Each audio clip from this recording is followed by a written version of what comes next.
Kristine Schomaker is a multidisciplinary artist known for exploring themes related to identity, body image, and gender.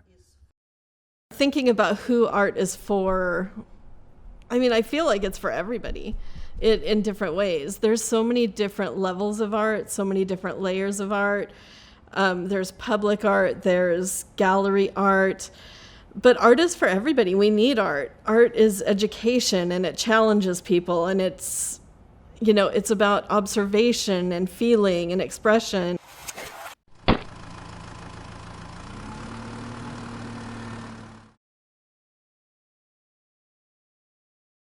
As an artist, I consider myself an instigator, a challenger, a facilitator, an advocate. And it all started when I was a kid. Of course, I used to color on the walls and in a Jackson Pollock-esque way, and my mom used to get mad at me. And then we used to, in the car, whenever we had soda, and I was probably 5 or 6, so this was like 45 years ago, the bottles had foam labels on them. And so when I was finished, and they were only like 8 ounces, they were small. And I realized this because I ordered a bottle recently from back then. And I'm like, that's, as an adult, you realize things were a lot smaller back then. But it was a foam label, and I peeled it off, and it came off in like spirals, and I put it in the bottle, and I called it pop art. I think I've always been the type of person that needs to do stuff with their hands and needs to explore. I'm always watching and looking, and maybe there's a little ADHD in there where I'm like pick at things and then it started coming off, and I like the swirl, the spiral of it, which shows up a lot in my art now. Even my abstract paintings, I have like a hand, or when I use an X-Acto knife and I cut paper, I have the same swirly, kind of arm movement. So, I always think it's really interesting to see where your art comes from as a kid and see what inspired you then to where you are now. And it's in me. Perceive Me is a significant art project where Kristine Schomaker explores her nude body, challenging societal standards of beauty and body image, and changing her own self-perception. By involving over 60 artists, Schomaker created a collective experience that showcased a wide range of artistic styles and interpretations. The project includes paintings, drawings, sculptures, and other media, all aiming to present a diverse array of perceptions of Schomaker's body. It addresses issues of self-acceptance, vulnerability, and the subjective nature of beauty. I hated pictures of myself growing up. My grandma always had a camera in my face, and I used to never smile. It used to bug the heck out of me, and because I didn't like the way I looked. And so it was when I was working on my master's degree, I started exploring. And so my art since then, the last 15, 16 years, I've been exploring ideas of beauty, ideas of body image, what that means, living in a world where, I'm one of those marginalized people, because especially being in Los Angeles, we're in the celebrity culture, we're in this model culture where, being thin, you're definitely favored over somebody who is, curvy and plus size. And from that is when I really started exploring my childhood and really started exploring how my body changed over time and how I felt about my body. I journaled and I sketched and I talked to people, and I really explored body image. And why did I want to be thin? Why did I want to be, quote, beautiful, whatever that means? People tell me all the time I'm beautiful, but it's different when one person says it, than feeling it myself. Kristine Schomaker added authenticity by bravely presenting herself nude and exposing all her vulnerabilities. Viewers get triggered by her genuine approach and resonate with the courage of challenging societal norms. There's a quote by Georgia O'Keeffe, who says she's been afraid her entire life, but she did it anyway. And so I started kind of living by that, thinking about fear. And, that's where anxiety comes in, and that's where my panic attack came in, being afraid of dying. And so thinking about fear, I decided to face my fear. And not that I was afraid of having my picture taken. So I took pictures of myself doing different things, looking, they weren't the best pictures. They, and I wasn't afraid to show them. I just put them out there. I was being real and authentic. And I was in a hotel room in Ventura, and the bathroom door was this frosted glass door, and I left the light on at night so it glowed. And I just had the idea, I posed behind it, and I had my cell phone set up, I took shots, and I had a whole exhibition. I have a whole series of artwork with just those images where I would pose nude, behind those, so my body would be pushed up against the glass. And that was a whole really successful series. And then from that, I started posing in clear showers, and inspired by other artists that I had seen. And so that's kind of where the idea of using my body and as an art form. The project tackles contemporary social discussions, body positivity, self-acceptance, and societal standards, diversity and inclusion. I'm an art historian. I have my degree in art history, so I've studied a lot of feminist artists. I've studied, many artists from the 70s who used their body in their art. Carolee Schneemann, Anna Mendieta, Jenny Saville. All of these amazing artists that are also instigators, that are also advocates, that are activists, putting their body out there. So a lot of my art explores this. And through the different projects that I've done focused on body image, I realized I became an advocate. I became an activist. I became an instigator in drawing attention to our body, to learning to love myself as I am, which I was hoping would help others learn to love themselves.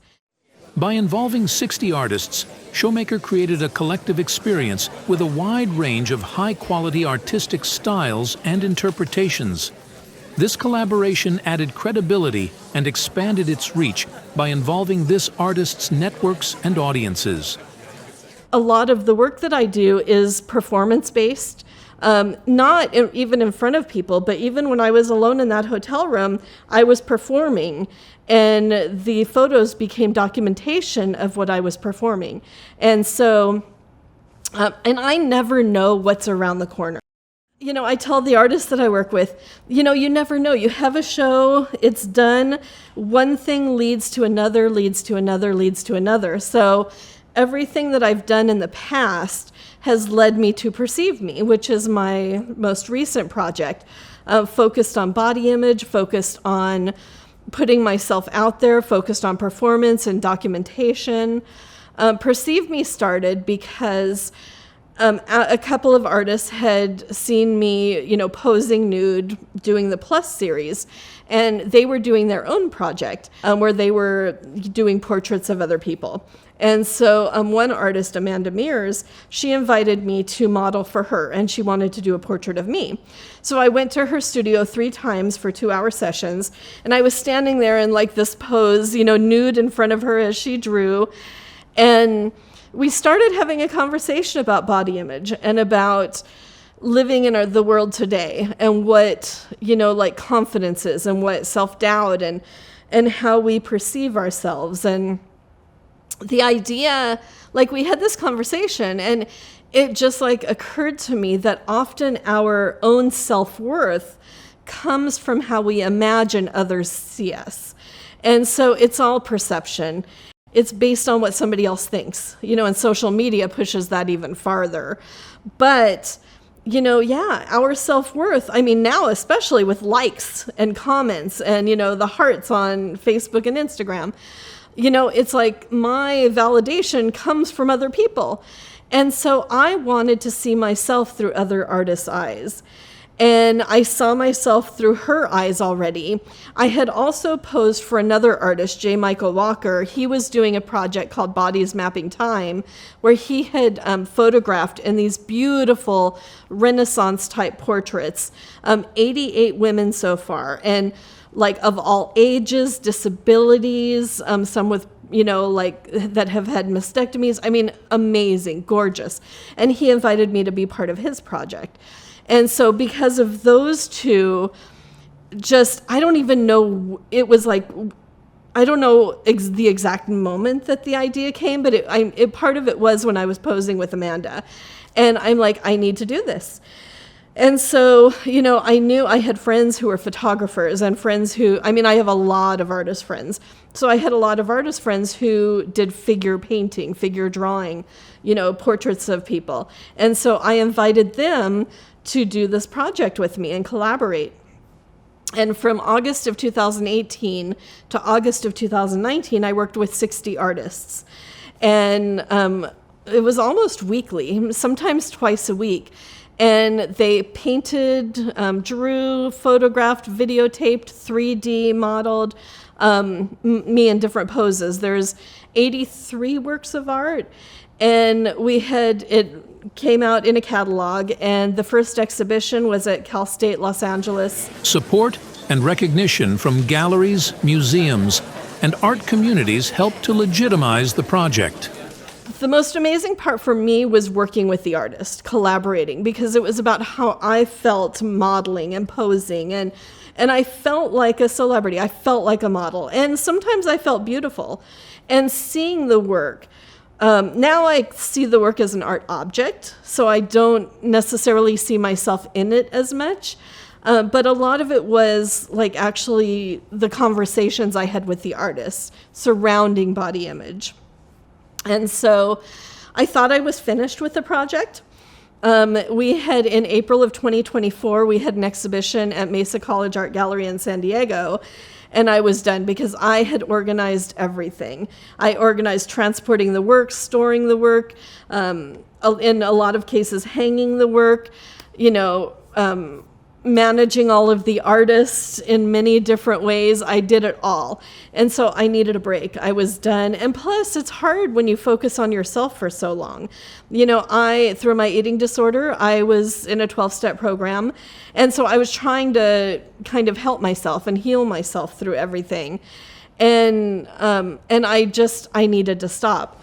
Effective use of social media and public exhibitions elevated Perceive Me even more. And then I think it was like February of this year, the other art fair reached out to me. And they came up with this idea that they had done before called, in New York, they did a project called Get Drawn, Get Nude. And there's another artist there that has been doing it like privately or with a group of artists for a while, where the public comes in and poses, nude. And so the other art fair had seen Perceive Me. They know about Perceive Me, and they're like, we were wondering if you would want to do this with Perceive Me, focused on body image. And I'm like, yes. It was just like, yes. It's the perfect next step, the perfect, going into social practice art and bringing the public in, bringing the community in, because the public is part of the work, seeing it, but actually getting them involved, and especially getting them to feel how I felt posing. The heightened attention to topics like nudity and plus-size, non-idealized bodies positivity can be attributed to several cultural, social, and psychological factors. Taboos and norms of modesty, morality, and privacy. A sense of discomfort or alertness when nudity is presented. Sexualization and objectification, vulnerability. I actually don't think people are enthusiastic about the topic of naked bodies. There are so many people who told me after seeing Perceive Me they could never do it. They could never pose nude. People that are artists, that are in art history, that they said they could never do it. Part of it's they hate their body. Part of it is because they just don't want to, they're private. They don't want to put themselves out there. So when I did this project through the other art fair, we called it Perceive Me Nude Portrait Sessions. And I organized 36 artists to draw over 4 days, anybody who signed up for half-an-hour increments. So anybody from the public that came to this art fair could sign up. And I had conversations with these people, and a couple people are like, oh, it's on my bucket list to pose nude, things like that. So there were people that were interested, but they were still shy. They were still like, I don't know if I could do it. There were people that cried. There were people that laughed and that were just, high for the rest of the weekend because of, what it gave them to be able to put themselves out there in that way. There were, many people I talked to wanted to do it because they wanted to learn to feel confident in their bodies, and which is why I did it. I wanted to learn to love my body. And that's what a lot of my art, like my self-portraits of myself, are about, is learning to see my body differently than I think other people see it. And so I'm going to do it again. I'm going to keep doing it, because that's what it's about. I don't think that there is a result per se of the project of Perceive Me. It's ongoing. I mean, there's no end to it. There's, as far as how I feel about myself. I'm still learning to love myself, and every day is different.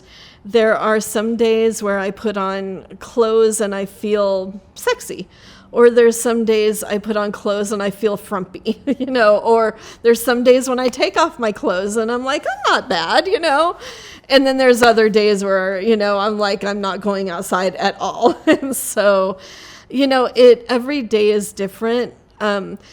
But I am more aware of myself, and I am more aware, and I'm becoming more aware of what other people think of me, or, I've had through this project, nobody, not one single person has said I'm ugly or not attractive or, or overweight, or, not one single person. Almost everybody has said, how beautiful I am. And, I'm still learning to see that for myself, but I'm getting closer. And so, that's kind of the result, is moving. I don't think any of us will ever feel 100% in love with ourselves. I'd love to be that confident. And, maybe one day I will be and the next day I won't. And, the result is learning to be okay with that.